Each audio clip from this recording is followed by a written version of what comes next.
Thank you, Sri Lavu Krishna ji. Thank you, sir. Thank you for giving me this opportunity to speak on election reforms. For the last 2 hours, I've been listening almost entirely of what most of the opposition leaders has to say. Of course, they have expressed the grievances and they have every right to express the grievances.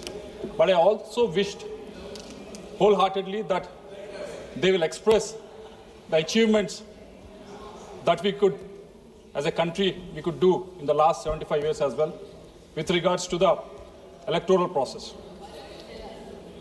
Sir, as Supriya ji has mentioned, I should tell because I'm representing Telugu Desam Party, and it's an experiment in this country. It's a beautiful experiment that happened. In 1982, in the month of March, Telugu Desam Party was formed. Unlike now, unlike today, where you have newspapers, social media, and television channels, back in that 1982, they were not there. And the elections was in 1983 January. So it was only 9 months time Telugu Desam Party had. N.T. Ramarao garu went ahead, announced his party.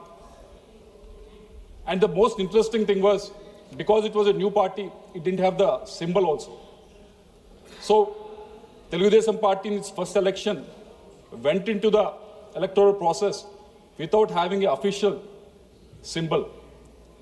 Sir, the interesting fact is, out of 293 constituencies in United Andhra Pradesh, Telugu Desam contested in 287 constituencies. And out of these 14 constituencies, they didn't have a proper symbol also. And Telugu Desam Party was victorious in 203 constituencies. And even in the parliament seats also, out of 42, Telugu Desam could win 30 seats. Well, in 1983, yeah. So when the party didn't have official symbol, when party didn't have enough time to campaign, still the voters have come forward and voted in favor of Telugu Desam Party and brought it to the into the power, sir. Why I'm telling you this is, this shows the intelligence and wisdom of Indian electorate. I wish the opposition leaders who have spoke on this would have expressed this idea also in this house, because a lot of youngsters are watching it. They would also appreciate it. Not only this, there are other things that we could achieve in the last 75 years. They compared Germany, they compared USA and all those things, all those countries. I wish when they are comparing with all these countries, they also should have compared in the way that India has given universal adult franchise, which the other countries couldn't do on the first day itself. For USA, it took almost more than 176 years after independence. After 176 years of independence, it could give it.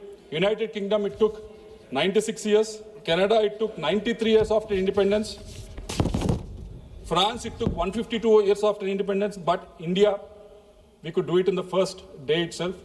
And our electorate came forward, our citizens came forward and voted.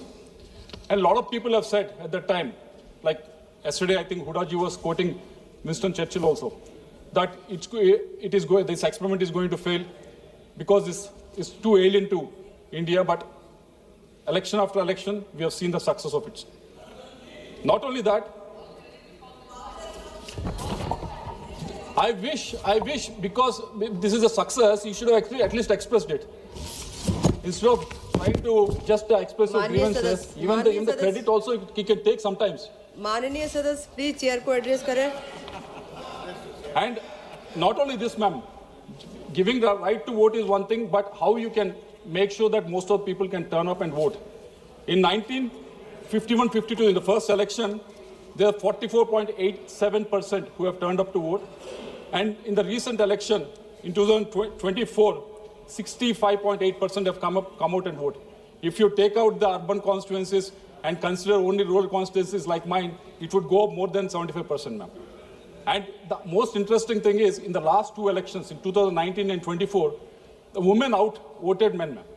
This is the success that I think we should express it. But somehow they missed it, ma'am. And not only this, there's a maturity that has been shown in the voting patterns also, ma'am.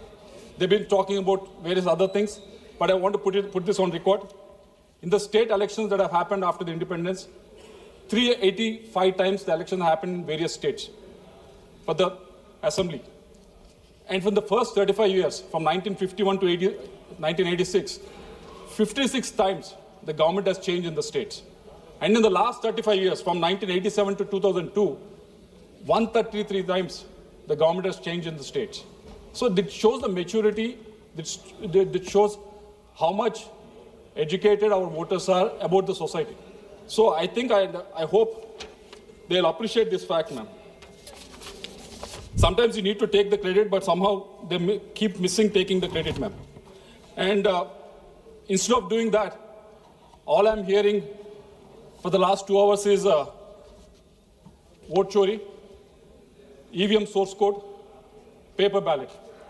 No one asked about vote chori when the Congress won in Telangana. No one asked about EVM source code or paper ballot when Congress won in Karnataka. They keep asking these questions only when they lose Haryana by a close margin. They lose Bihar by a huge margin. So these are the questions that they rise only when the results doesn't go in their way, ma'am. So I wish they go through the report, because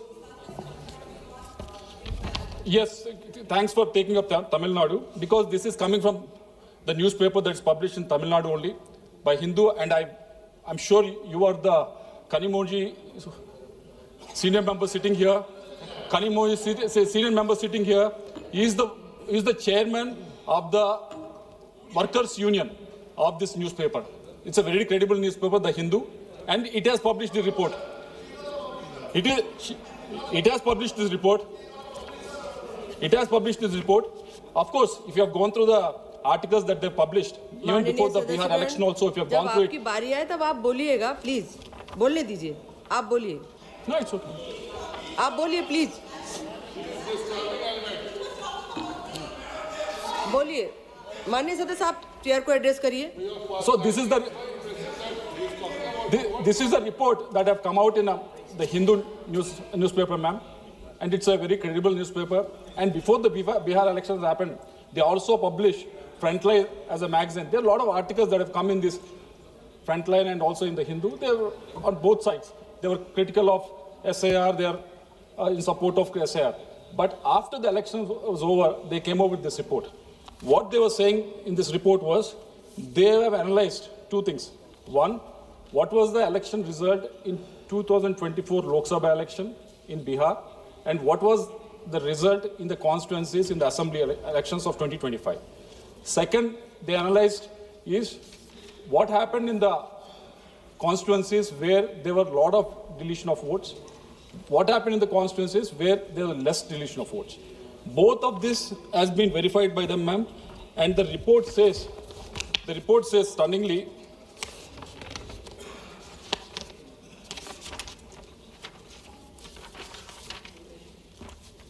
constituencies with the large deletions did not show higher gains for NDA or any other party. So I hope you won't fall in this trap that's been laid by Congress. Areas with minimum deletions also did not show any predictable voting behavior. And also, the scatter plot showed no pattern, no tilt, meaning the SIR did not favor any one side or disadvantage the other side. This is what the report says. So, for the last two hours, whatever they're trying to make from the opposition side, ma'am, I hope they'll get hold of this report and try to read this report so that next election they're going through, I hope they won't fall in the trap of the Congress, ma'am.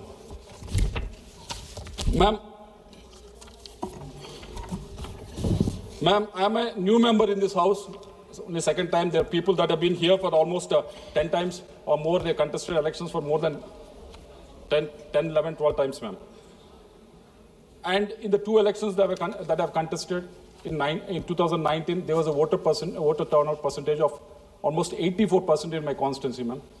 In 2024, there's a voter turnout percentage of almost 86% in my constituency, ma'am.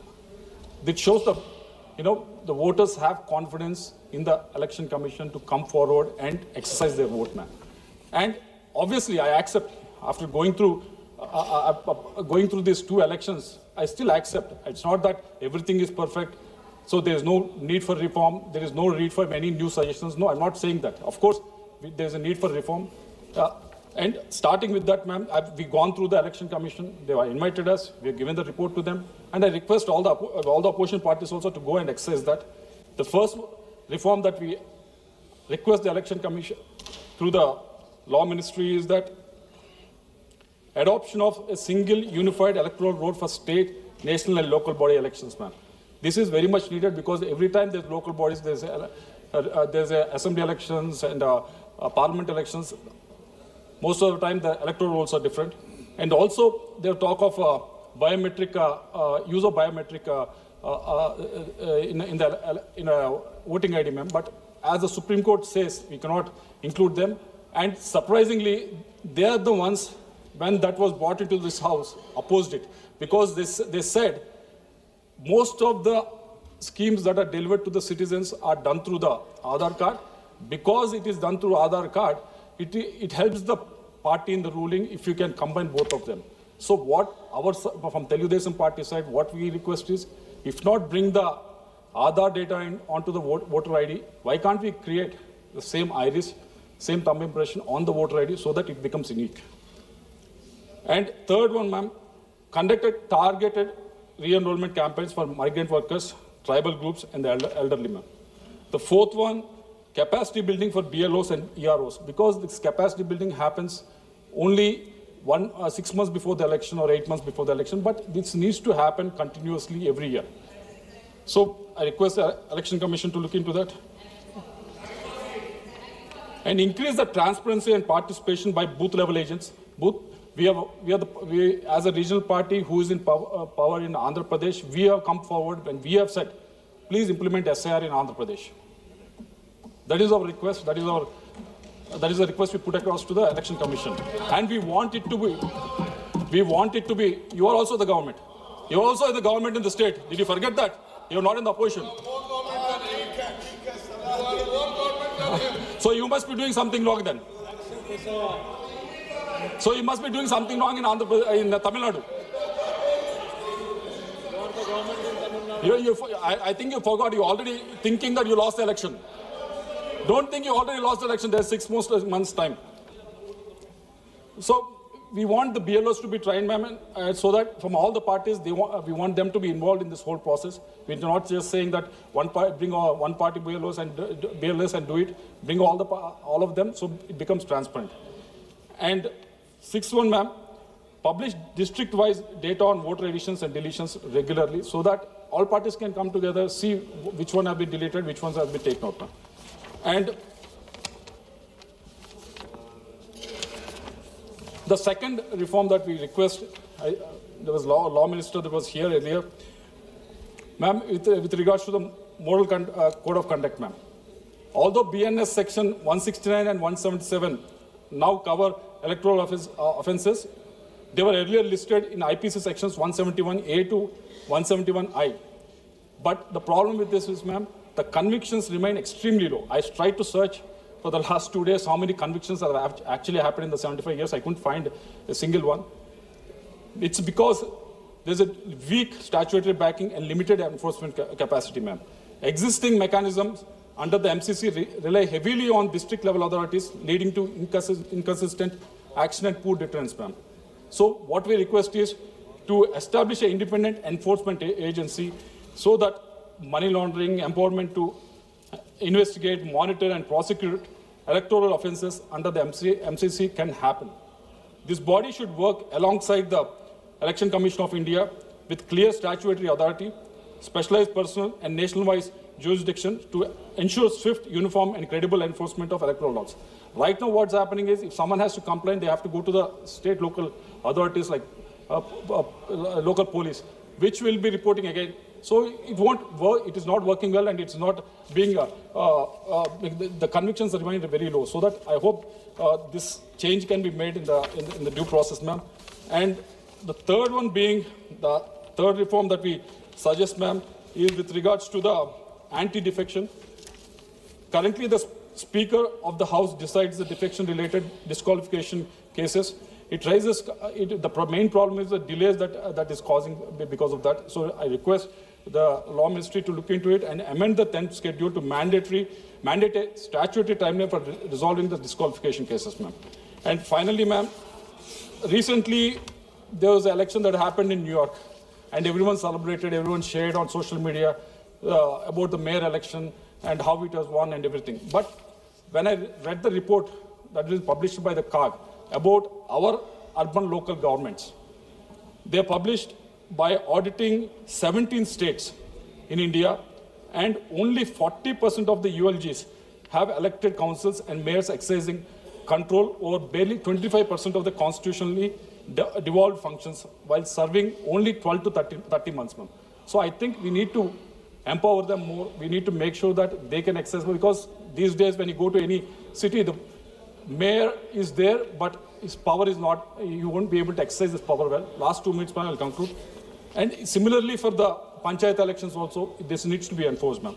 And last and final recommendation is with regards to that fixing the tenure of the state election commissioner for 5 years. Because in the previous term in Andhra Pradesh, between 2019 to 24, when previous state election commissioner wanted to conduct these panchayat elections and mayor elections in the state, that then government said, arbitrarily cut short his 5-year term to three-year term. So the process couldn't go ahead, ma'am. There was an arbitrary decision that was made and made that elections delayed. The ones that have really suppressed was the citizens of the state, ma'am. So I request to amend Article 243 of Part 9A of the Indian Constitution, so that this, to strengthen the functioning of the State Election Commission, this will actually, I'm not asking you to encroach upon the federal structure of it, but define a guidelines to that, so that the State Election Commission can function independently in the states, and also strengthen the electoral process in the state governments also, ma'am. So with these suggestions,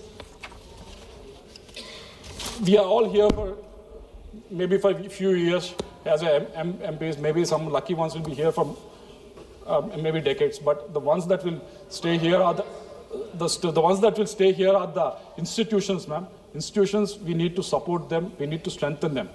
That is what we should work here. That is what we should be discussing about here.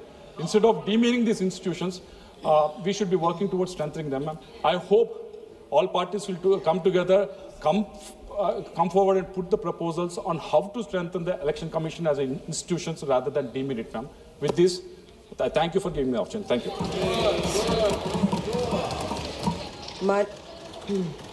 माननीय सदस्य श्री राजीव रंजन जी,